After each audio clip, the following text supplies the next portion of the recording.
Feminicídios. Por unanimidade, os ministros do Supremo Tribunal Federal consideraram inconstitucional o uso do argumento da legítima defesa da honra nesses crimes julgados no Tribunal do Júri.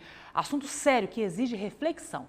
Eu estou aqui com a Procuradora de Justiça e coordenadora estadual do Núcleo de Direitos Humanos do Ministério Público Capixaba, doutora Catarina Cecim Gazelli. Boa tarde, doutora. Seja bem-vinda. Boa tarde. Então, a gente vai começar perguntando em que momento essa questão esteve, né, na nossa Constituição.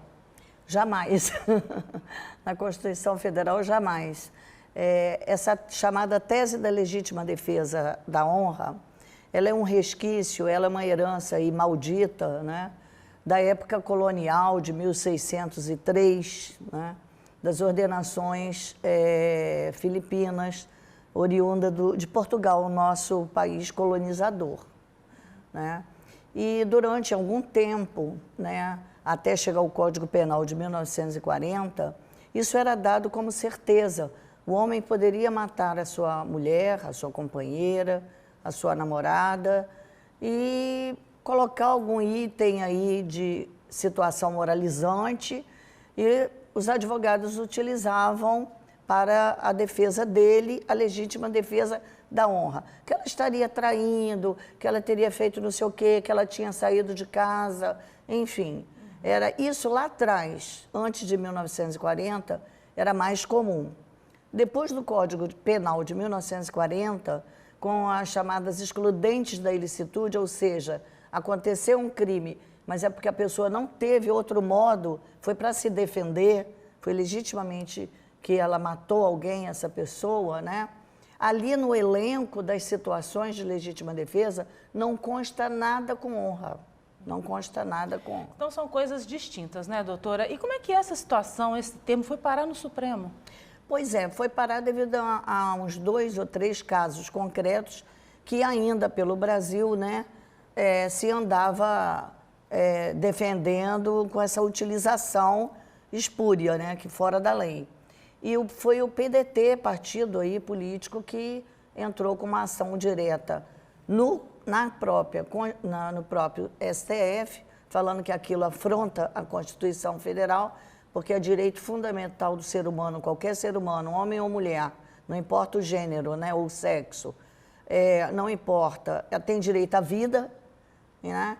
Então, entrou em 2021 com uma DPF, que a gente chama essa ação. A doutora, ela é pesquisadora dos direitos das mulheres, inclusive ela tem um livro, tá, escrito sobre isso, que tem uma reflexão, doutora, que tem gente que se incomoda, por exemplo, quando a gente fala de políticas públicas para as mulheres. E esse livro que a senhora escreveu, né, fala justamente sobre essas perdas que a gente teve, amargou por tantos anos. Por tantos anos. Eu fiz um doutorado em História Social na UFES. Logo no início, foi a primeira turma de mestrado da História que eu entrei, no início dos anos 2000, ali, 2002, 2003. E eu escolhi falar, estudar, pesquisar, fui para a Biblioteca do Senado em Brasília, fui estudar como é que surgiu uma alteração fabulosa no Código Civil, aí não é no penal, no Código Civil, sobre os direitos da mulher, sobre como é que ela é ou não é igual ao homem, né? Ela tem os direitos iguais ou não teria, enfim, que foi uma lei em 1962 que mudou o Código Civil, dizendo que então a mulher casada seria dali para diante, agosto de 1962, civilmente capaz, absolutamente capaz, de gerenciar a sua vida civil. Ela poderia contratar, ela poderia fazer várias coisas, trabalhar fora, a casada, sem necessidade do marido.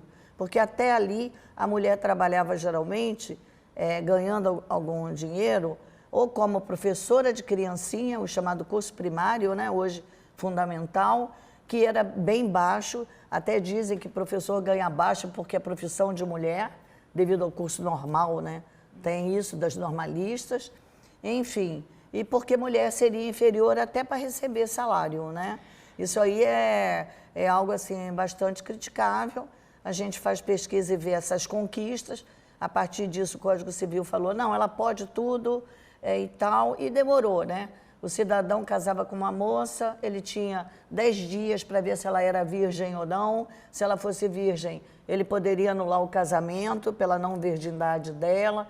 Então, são várias conquistas que termina e vai mudando as leis, mas, lamentavelmente, ainda a gente vê hoje se falar de legítima defesa da honra. Então, esse julgamento, ele é um marco para colocar uma pá de cal em cima. Olha, degrau por degrau, né, doutora? A gente vai conquistando devagarinho os nossos direitos.